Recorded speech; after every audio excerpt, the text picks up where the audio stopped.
Hello my dear students, welcome back my channel Raghuvanshi classes.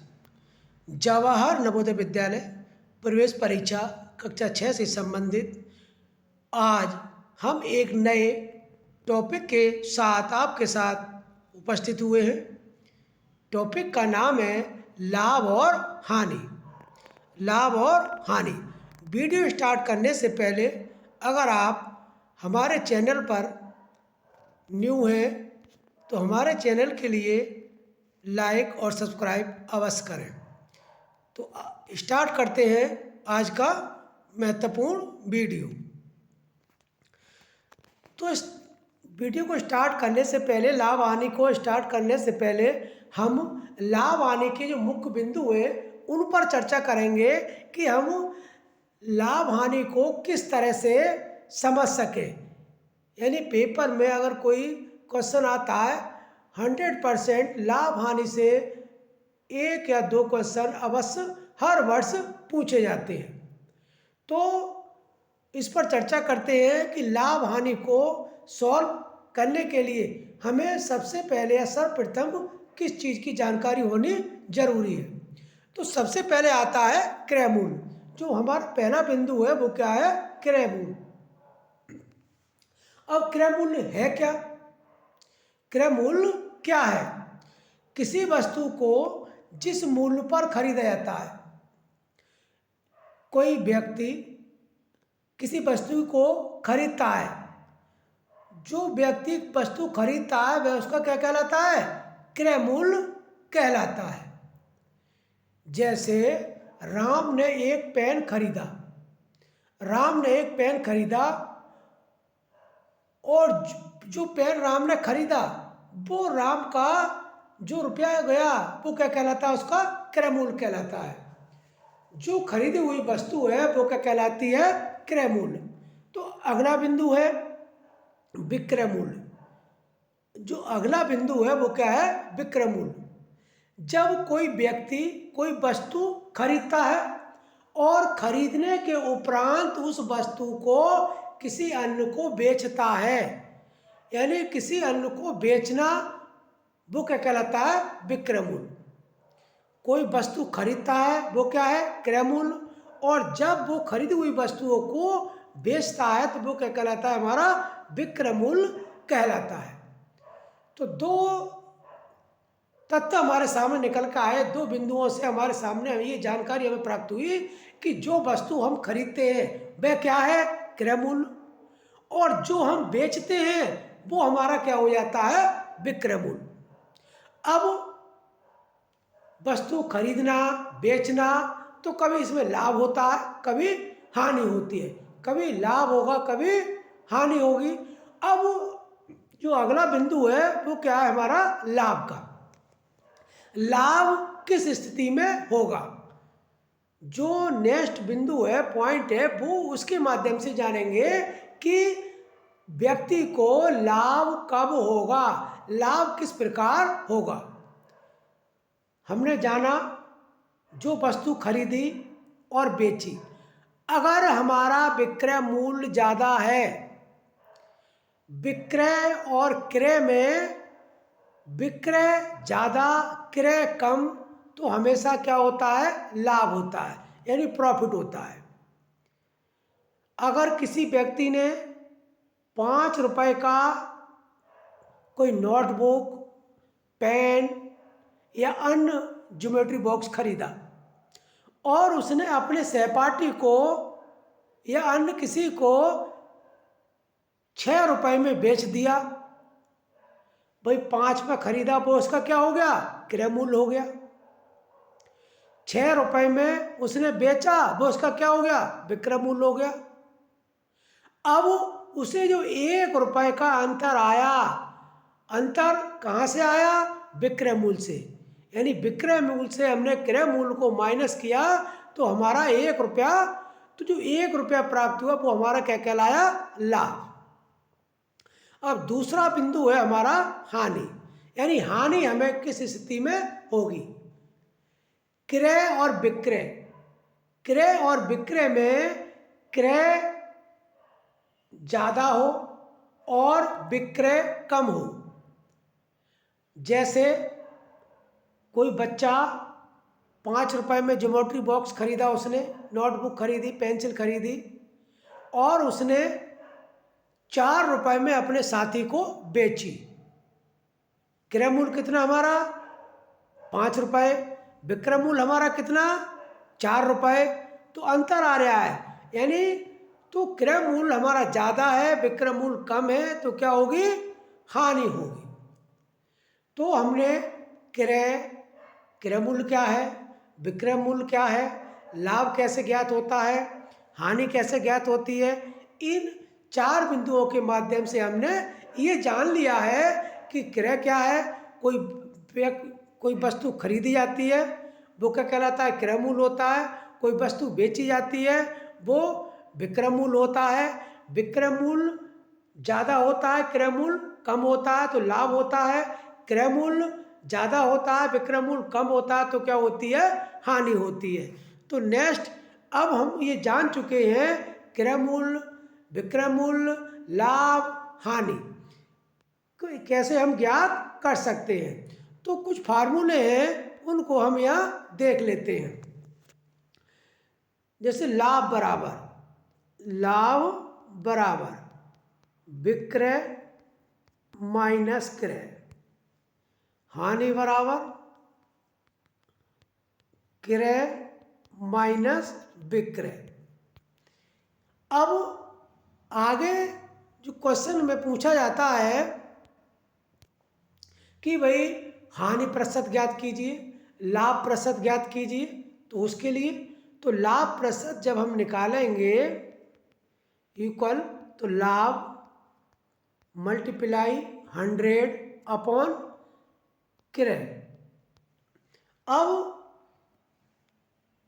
लाभ प्रतिशत निकाला जाए या हानि प्रतिशत निकाला जाए, क्रय मूल्य हमेशा बटे में रहेगा। जैसे लाभ प्रतिशत निकाल रहे हैं, लाभ गुणा 100 बटे क्रय मूल्य, यानी प्रॉफिट मल्टीप्लाई 100 अपॉन CP। यानी प्रॉफिट का हम जब निकालेंगे, प्रॉफिट परसेंटेज हम निकालेंगे, तो प्रॉफिट मल्टीप्लाई 100 अपॉन CP। और लॉस का निकालेंगे, लॉस परसेंटेज, तो लॉस मल्टीप्लाई 100 अपॉन क्या हो जाएगा? CP। क्या हो जाएगा? CP। प्रॉफिट परसेंटेज हो, लॉस परसेंटेज हो, हमेशा CP कहाँ रहेगी? नीचे रहेगी। समझ में आया? आई होप कि आपको ये फार्मूले के माध्यम से जानकारी हो गई होगी कि हम लॉस परसेंटेज और प्रॉफिट परसेंटेज कैसे निकालें। नेक्स्ट,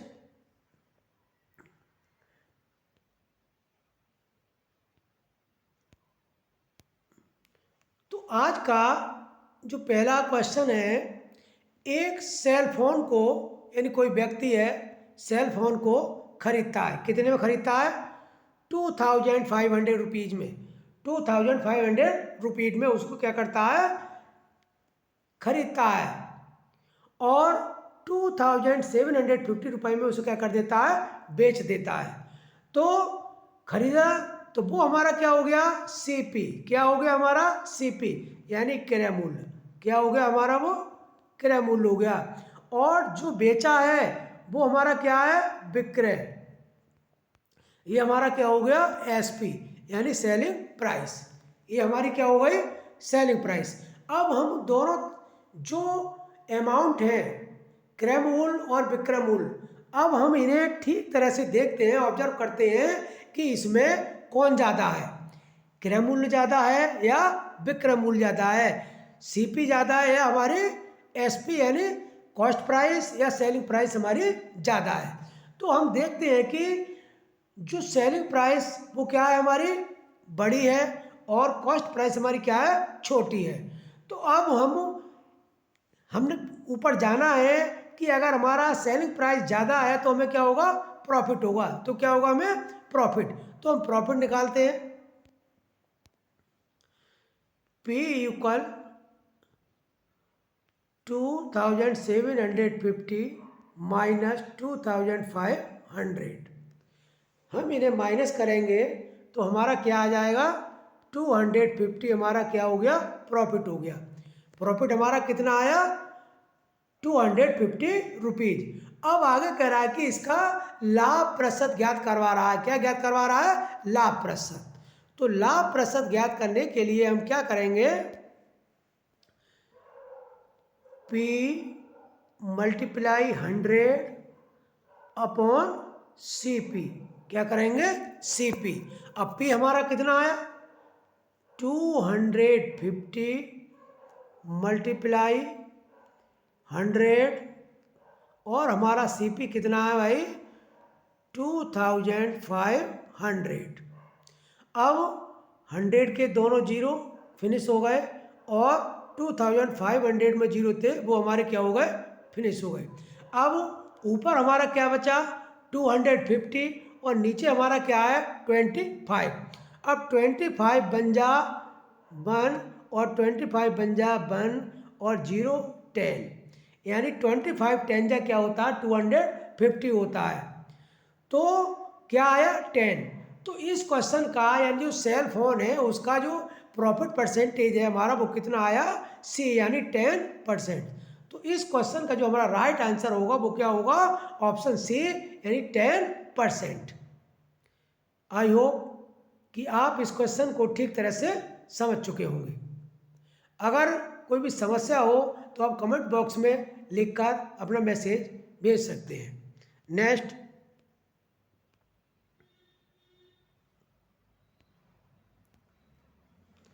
यदि किसी वस्तु को 33 रुपीज़ में बेचने पर हमें लाभ कितना होता है, प्रॉफिट कितना होता है, 11 रुपये का, तो लाभ प्रतिशत क्या होगा। इस सवाल को जरा देखें, ठीक तरह से देखने के बाद सवाल की भाषा को समझें कि सवाल क्या पूछ रहा है और क्या दिया गया है। भाई सवाल लाभ प्रतिशत पूछ रहा है। अब वो यहाँ इसे इस जो भाषा है, यदि किसी वस्तु को 33 में बेचने पर, यहाँ वो खरीद नहीं रहा है, यहाँ क्या कर रहा है, वो बेच रहा है। क्या कर रहा है, बेच रहा है। तो ये 33 हमारा क्या है, SP है, सेलिंग प्राइस है। ये 33 हमारा क्या है, सेलिंग प्राइस है। जब भी आप कोई क्वेश्चन देखें तो ठीक तरह से उसको पहले मन एकाग्र करके उसे पढ़ें, उसके बाद ही उसे अपने जो एग्ज़ाम होगा 29 अप्रैल के लिए, तो उसमें सॉल्व करने से पहले जल्दबाजी ना दिखाएं। जल्दबाजी करने से ये है कि एक क्वेश्चन गड़बड़ होने से आपका सिलेक्शन रुक सकता है। तो जल्दबाजी बिल्कुल भी नहीं करें, पेपर के लिए ठीक तरह से पढ़ें और उसके बाद ही चिंतन मनन करने के बाद उसे सॉल्व करें। तो 33 क्या है हमारा, SP है। क्या है, SP। और जो 11 रुपीज़ है वो क्या है हमारा, प्रॉफिट। क्या है, प्रॉफिट।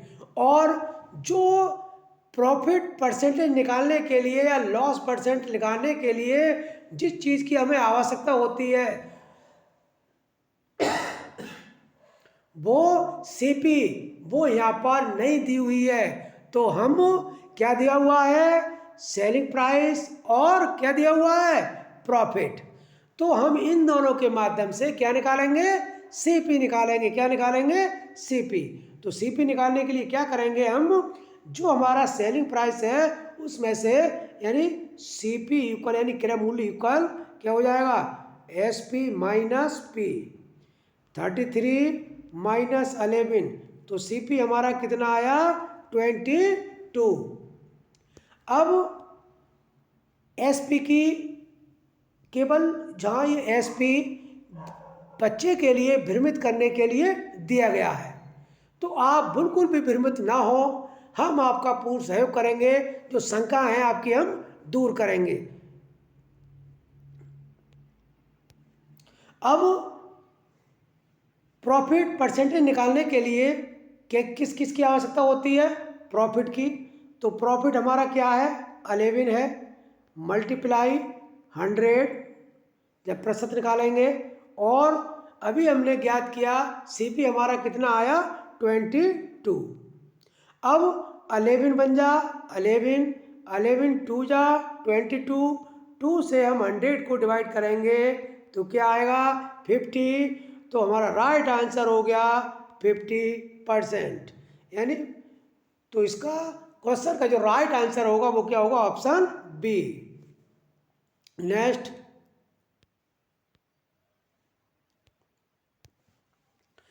एक साइकिल 650 रुपीज में खरीदी, खरीद कर 585 में बेची गई। अब उसने खरीदी भाई कितने में, 650 रुपीज। तो ये हमारा क्या हो गया, सीपी यानी क्रय मूल्य। क्या हो गया, ये हमारा क्रय मूल्य हो गया। और उसने बेची कितने में, 585। ये हमारा क्या हो गया, सेलिंग प्राइस। क्या हो गया, ये सेलिंग प्राइस हो गया। और इसे हम क्या कहेंगे, विक्रय।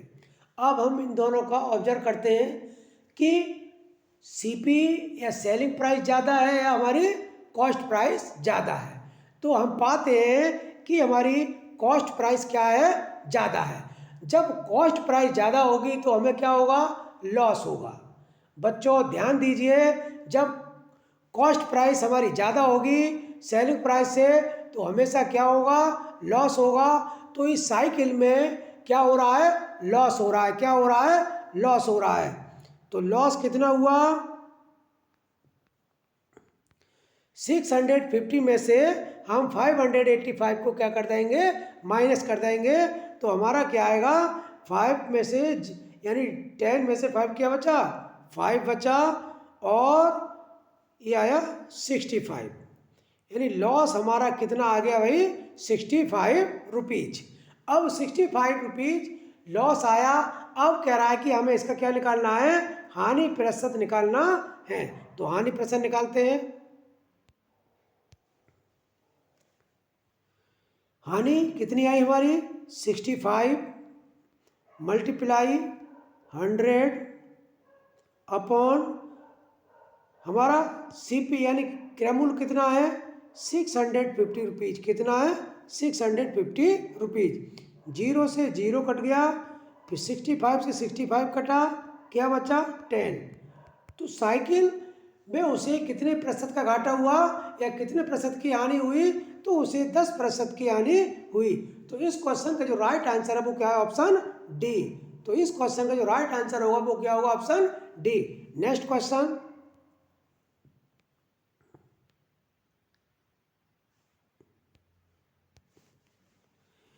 एक घोड़े को 1200 रुपए में बेचने पर 20% का लाभ होता है, घोड़े का क्रय मूल्य क्या हुआ। यानी क्या दे दिया, यहाँ विक्रय मूल्य दिया हुआ है, लाभ दिया हुआ है, और क्या निकलवा रहा है, क्रय मूल्य निकलवा रहा है। तो क्रय मूल्य क्या होगा, तो इसका जो फार्मूला है वो ये है, क्रय मूल्य इक्वल यानी विक्रय या एसपी कुछ भी लिख सकते हैं, मल्टीप्लाई 100 प्लस पी। प्रॉफिट है तो 100 प्लस क्या हो जाएगा, पी हो जाएगा। यानी सी पी यू कल S P multiply 100 upon 100 plus P.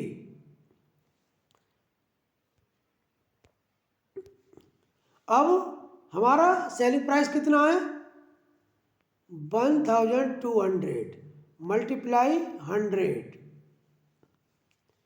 100 profit कितना है भाई 20। तो ये कितना हो जाएगा, 1200 मल्टीप्लाई 100 और 100 और 20 को हम ऐड करेंगे तो क्या हो जाएगा हमारा 120। क्या हो जाएगा 120। तो 0 से 0 हमने फिनिश कर लिया। ऊपर हमारा क्या रह गया 120 और नीचे क्या है 12। तो 12 बन जा और 0 यानी 12 10 जा क्या हो गया 120। अब 10 मल्टीप्लाई 100 10 मल्टीप्लाई 100 क्या हो गया, इनकी हम आपस में मल्टीप्लाई करेंगे तो इनका प्रोडक्ट क्या आएगा, 1000। क्या आएगा, 1000। तो जो घोड़े का जो क्रय मूल्य था, कॉस्ट प्राइस थी, वो कितनी थी, 1000 रुपीज। कितनी थी, 1000 रुपीज। तो इस क्वेश्चन का जो राइट आंसर होगा वो क्या होगा, ऑप्शन बी। वो क्या होगा, ऑप्शन बी। ऐसी वीडियो के साथ हम फिर आपके साथ कल फिर हाजिर होंगे। आशा है कि आपको हमारा वीडियो पसंद आएगा और पसंद आने पर आप हमारे वीडियो को लाइक और सब्सक्राइब अवश्य करें। हम प्रयास करेंगे कि आपका बच्चा जवाहर नवोदय विद्यालय प्रेस परीक्षा जो 29 अप्रैल को होने वाली है उसमें वो सफलता प्राप्त करे और अपनी जो पढ़ाई जवाहर नवोदय विद्यालय में प्रारंभ करे। धन्यवाद।